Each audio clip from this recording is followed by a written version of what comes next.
अगर आप ये सोचते हैं कि प्री बीएड या प्री डीएड एंट्रेंस एग्जाम है, उसे आप केवल पढ़कर निकाल दोगे या रात दिन रटंत करके निकाल दोगे, तो ये आपका भ्रम है।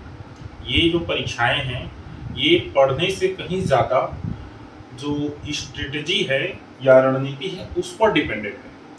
तो दोस्तों, मैं हूं सुनील कुमार यादव और मैं खुद एक शिक्षक हूं। तो शिक्षा से संबंधित जितने भी एग्जाम हैं वो सब के सब मैंने लगभग क्रैक किए हैं और आज मैं एक शिक्षक हूं, कहना चाहिए। तो आज हम बात करने वाले हैं व्यापम द्वारा प्री बीएड और प्री डीएड एग्जाम 2023 होने वाला है और इसके संबंध में सभी बाकी सब डिटेल्स यहाँ लिखे हुए हैं, आप देख सकते हैं। मैं बता भी देता हूँ आपको। 13 मई से स्टार्ट है, 28 मई को लास्ट है। करेक्शन आप कर सकते हैं 29 मई को। परीक्षा का दिनांक है 13 जुलाई 2023 और 9 जुलाई के शायद आपको प्रवेश पत्र मिल जाएगा। एग्जाम का सेंटर कहाँ पर है? डिस्ट्रिक्ट हेडक्वार्टर हर जिला मुख्यालय में। ठीक है। बाकी इससे संबंध में जितने भी जो नोटिफिकेशन है, डिटेल्स है, मैं नीचे लिंक में दे दूंगा, वहां से आप देख सकते हैं। वो बताने होने की जरूरत नहीं। मेन चीज आते हैं ये एग्जाम को क्रैक कैसे करें। तो सबसे पहले देखिए, बीएड में यदि आप प्राइवेट कॉलेज में एडमिट होते हो या एडमिशन लेते हो तो कितना खर्चा आता है। तो देखिए, यदि आप रेगुलर हो प्राइवेट कॉलेज में तो मान के चलिए पिछले साल का तो 32 से 35 था। 32 से 35 हजार के लगभग फीस था और मेरे को ऐसा लगता है इस साल चूंकि ये जॉब ओपन हो चुकी है तो लोगों में और जो है आपादापी होगा। इस कारण से ये जो है 40 हजार के लगभग जाना चाहिए। वही बात करें डीएड की तो पिछले साल डीएड का था 22 से 25 था। तो मान के चलिए 2 साल का ले लीजिए 50,000 और इसको ले लीजिए 2 साल का 80,000। ठीक है। तो यदि आप जो है प्राइवेट कॉलेज ज्वाइन करते हैं बीएड या डीएड का तो आपका 1 साल का 35,000, 2 साल का 70, मतलब 80,000 के मान के चलो। और डीएड में आपको लगेगा 50,000। ये मिनिमम है ना, याद रखिए, क्योंकि इसमें इनके बहुत सारे इधर उधर के फीस वगैरह इंक्लूड नहीं है। तो इसमें आप 10,000 रुपये ऐड करके मान के चलिए। और अगर आप ये एग्जाम जो है अच्छे नंबरों से लाते हैं और यदि आपको कहें कि गवर्नमेंट कॉलेज मिल गया तो ये जो खर्चा है बीएड का आप ले सकते हैं मुश्किल से 20,000 और डीएड का ले सकते हैं मुश्किल से 10,000। इससे ज्यादा नहीं मिलेगा। मतलब सीधा सीधा आपका जो है इसमें 50 से 60,000 बच जाएगा और इसमें आपको 40,000 के लगभग, 40 से 50,000 के लगभग बच जाएगा। तो भाई कहने का मतलब इतना सारा एक्स्ट्रा पैसा क्यों देना? इससे अच्छा थोड़ा मेहनत करके इस एग्जाम को क्रैक कर लेना।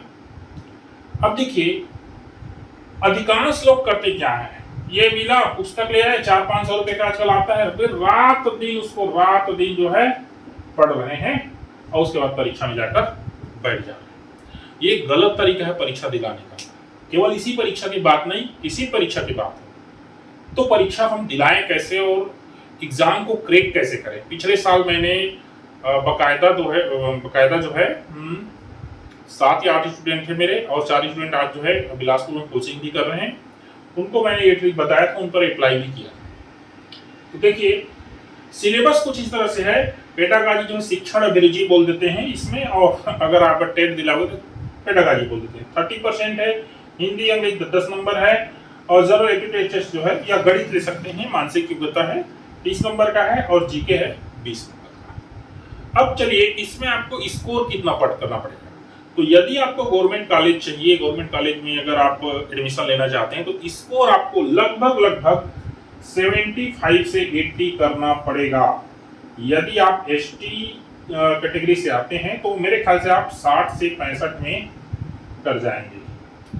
क्योंकि जब जो है सुंदरलाल शर्मा मैंने प्री बीएड दिलाया था तो मेरा 81 नंबर था और पूरे छत्तीसगढ़ में लगभग मेरा 319 ऐसे कुछ रैंक था। लेकिन जो एसटी जो कैटेगरी है उनका लगभग 60-65 में हो चुका था। ठीक है। खैर, तो चलिए अब बात करते हैं। इसको आप इतना आपको टारगेट रखना है, मान के चलिए 80 का आपको टारगेट रखना है। और ये 80 आएगा कहां से?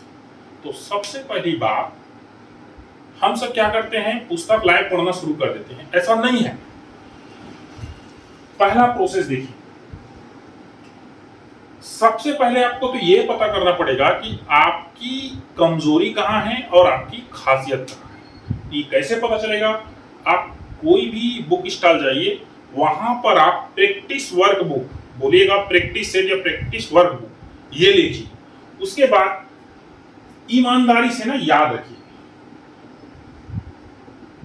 ऑनेस्टली आप कम से कम 3 टेस्ट दीजिए। अभी आप चाहें तो ग्रुप में दे सकते हैं एक दूसरे के साथ, या फिर अकेले दे सकते हैं, लेकिन जब ग्रुप में हो तो एक दूसरे से अगर आप चैटिंग करेंगे तो ये फिर टेस्ट सही नहीं होगा। कम से कम 3 टेस्ट लीजिए। उसके बाद आप एवरेज निकालिए। जैसे एवरेज कैसे निकालते हैं, मान लीजिए पहला पेपर में आप पेटागाजी में 25 पाए, दूसरा में 20 पाए और तीसरा में 23 पाए। तीनों का टोटल कीजिए 8 और 8, मतलब 3 से डिवाइड कीजिए इसको, कितना आया 22। मतलब एवरेज कितना है आपका 22। ठीक इसी प्रकार से हिंदी का निकालिए, अंग्रेजी का निकालिए, जनरल एप्टीट्यूड निकालिए और जीके का निकालिए। ठीक है, और उसके बाद आपको क्या पता चलेगा, जैसे कि 22 इसमें मिल गया आपको, इसमें मिल गया 7, इसमें मिल गया 6, इसमें मिल गया मान लीजिए 12 और इसमें मिल गया 14। टोटल कीजिए 7 2 9 6 15 17 4 21 किए, हासिल की 2 2 2 4 2 6 61% अंक आप जो है ला रहे हो 3 प्रॉपर एग्जाम देने के बाद। इस तरह से आपका क्या निकला रिजल्ट 61%। अब आपका कमी कहां है, ध्यान से देखिए आप। तो उदाहरण के लिए आपके पास ये डेटा मिल गया, और देखिए जो डेटा है ना, इसी के हिसाब से आप पढ़ाई कीजिए। याद रखिए ना, आप ऐसे मान लीजिए हिंदी में आपका बहुत अच्छा पकड़ है, हिंदी में आप 10 में 9 8 9 7 मतलब 8 9 10 8 9 10 स्कोर कर रहे हो, उसी को पढ़ रहे हो, कोई मतलब नहीं उससे। दूसरा चीज, मान लीजिए अंग्रेजी में आप 5 नंबर ला रहे हो और आप हिंदी मीडियम के छात्र हो, जैसे मैं भी हूँ। अब आप सोच रहे हैं मैं अंग्रेजी में 10 में 10 लाऊं, देखिए बहुत मुश्किल होता है। आप उस 10 नंबर के लिए रात दिन अंग्रेजी का ग्रामर जो, जैसे कि वो जो कोचिंग क्लास वाले हैं ये सब करते हैं। अब मान ली जाए कोचिंग क्लास वाले ये बोलते हैं कि जो है पीएससी का कोचिंग कीजिए सब चीज निकल जाएगा, ऐसा नहीं है भाई। सबका सिलेबस अलग अलग है, सबका क्वालिफाइंग अलग है, सबका पासिंग मार्क्स अलग है। आप कैसे सबको एक हिसाब से ले सकते हो? आप अपना सिलेबस देखो ना। ये बात अलग है, कोचिंग जाना कोई गलत नहीं है, लेकिन ऐसी कोचिंग ज्वाइन कीजिए जो आपके कहना चाहिए आपके जो टारगेट एग्जाम है उससे मैच खाता हो। 10 नंबर का अंग्रेजी है और आप हिंदी मीडियम में है तो आपको 6-7 ले आते हैं ना, तो बहुत बढ़िया है। अब देखिए नंबर आपका कहाँ जा रहा है, 12 जनरल एप्टीट्यूड टेस्ट अर्थात सामान्य मानसिक योग्यता परीक्षा। अब ये पता कीजिए इसमें नंबर आपका कहां पर जा रहा है। याद रखें ना, यदि आप उस सब्जेक्ट को खोलिए तो आपके पास सिलेबस, पूरे सिलेबस में नीचे में दे दूंगा, आप वहां से नोट कर लीजिएगा किस टाइप के क्वेश्चन बिगड़ रहे हैं। जैसे कि जो ब्लड रिलेशन है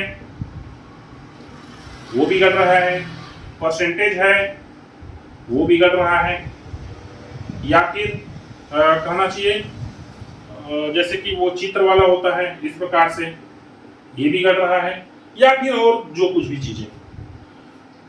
आप एक बार अपने आंसर शीट है ना उसमें अगर आप रिसर्च कर लिए ना तो आपको पता चल जाएगा कि आपको एक्चुअल तैयारी किसकी करनी है। और इससे होगा क्या, आपका जो 400 पन्ने का जो आप गाइड खरीदे हो ना वो सिमट करके इसमें आ जाएगा 100 पन्ने।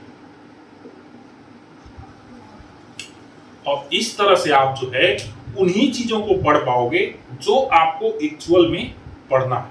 ये नहीं कि पूरा संसार आप खंगालते रहो, इससे कुछ नहीं होना है, भेड़िया बसाना है और कुछ नहीं होता।